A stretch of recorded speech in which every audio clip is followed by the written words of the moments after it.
Ladies and gentlemen, welcome to another exciting episode of Java with the Gyms. My name is Jim Meyer, broker associate with Remax Gold. I'm here with my good friend Blaine Santos, who is not only a great photographer, a wedding videographer, a sound genius, and a filmmaker. He's a director and a writer and a pretty cool actor. Blaine, I want to talk about a project that you did called Abduction of Jean. Is that the right name? That is the correct name of it. Yep. And starring our good friend Bunny Stewart. And who helped you write that movie? Me, myself, and I. Yeah, Okay.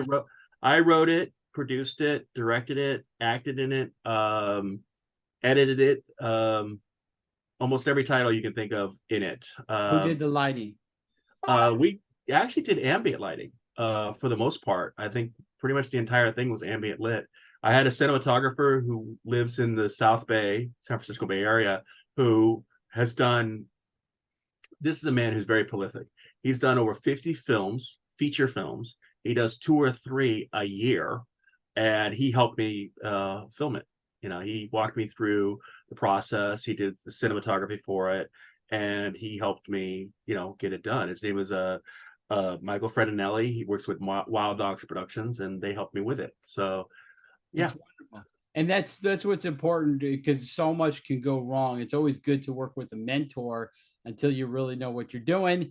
And then the mentee becomes the mentor. So, Blaine, tell us a little bit about the story, please. Well, Abduction of Jean was originally supposed to be a short, and it turned into a feature. I had this crazy idea of you always see the serial killer get caught, and they interview that one neighbor who said, "Wow, he was such a great guy. He helped me with my car. He had the best barbecues. Who knew he was eating people in his basement?" So I had the idea of what if these two housewives, their profession is to abduct people, torture them for information, and dispose of their bodies while throwing a house party. So the story is Jean Wright is a system analyst for the NSA, and she's been captured by these two women and interrogated for information. And I play one of the characters named Dwayne, a mute beast guy. He's kind of a right-hand person. He's just kind of a thug, muscle, but he doesn't speak. And we have this really interesting conversations. So, you didn't have to memorize a lot of dialogue, did you? I had to memorize a bit of a sign language because I do, some sign language in the film, and my character's mute. And the reason why I even know how to do some sign language is at one point in my life, I was hospitalized with the inability to speak. So it came in handy in that knowledge. And what would cause that? What caused the inability to speak? It was a stroke.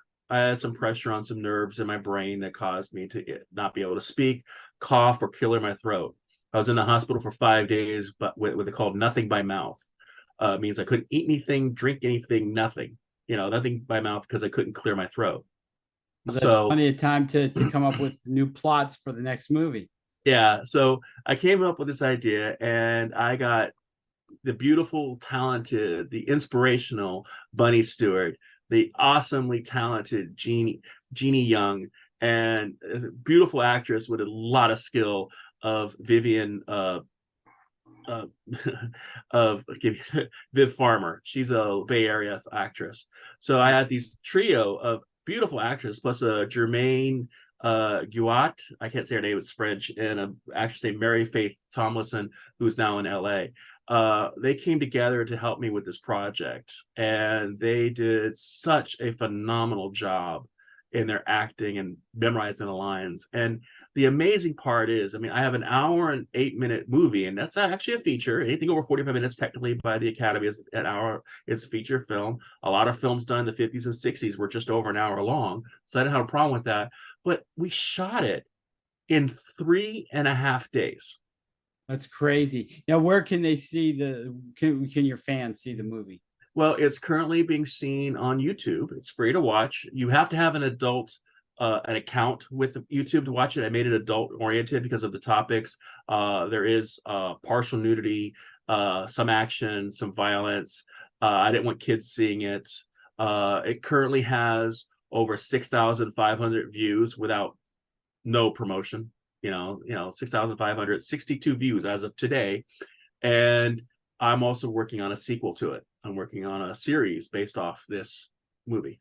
Now you you talked about this large female cast. Any men going to be in that next the Well, a splattering of them, and we do film it. I do have a role for you, Jim. Oh my God, I had no idea. Talk to me about that, please. You get to play a narcissistic, womanizing philanthropist photographer from Italy. Okay, so I have to figure out the Italy part. Everything else, I think I got pretty much figured out. Ladies and gentlemen, tomorrow can you come back tomorrow, Blaine? Yes, I can. Okay, gentlemen, we're gonna see you tomorrow for another exciting episode of Java with the Jims.